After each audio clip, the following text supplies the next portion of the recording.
The Boston bombing suspect who evaded police and the FBI last week, leading to an intense citywide manhunt and lockdown, has been formally charged by federal prosecutors of using a weapon of mass destruction. Dzhokhar Tsarnaev was captured with serious injuries and had to respond to FBI questions in writing from his hospital bed. He will be tried in a civilian court.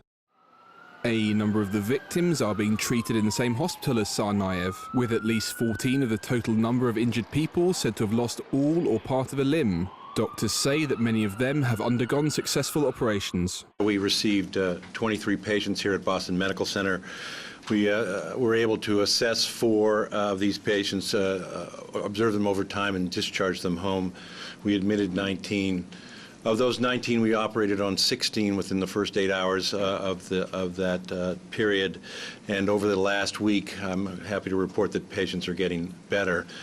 As of today, we have we have done 23 reoperations on these patients. And at the present time, we have 11 patients remain in hospital.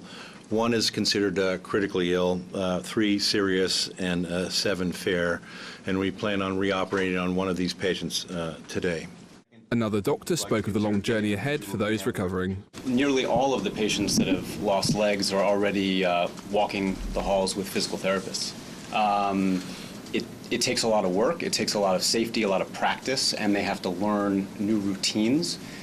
But we're all gearing up for a mass exodus to rehab, hopefully during this upcoming week. While some patients may be on the mend, others were not so fortunate.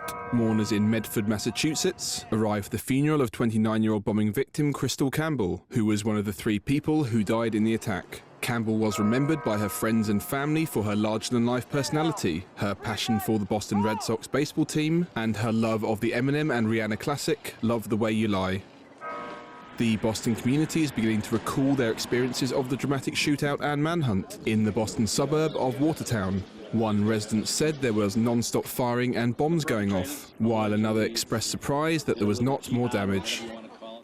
Although the FBI has now confirmed the charge sheet, it remains unclear what motivated the alleged bombers to commit such an atrocity.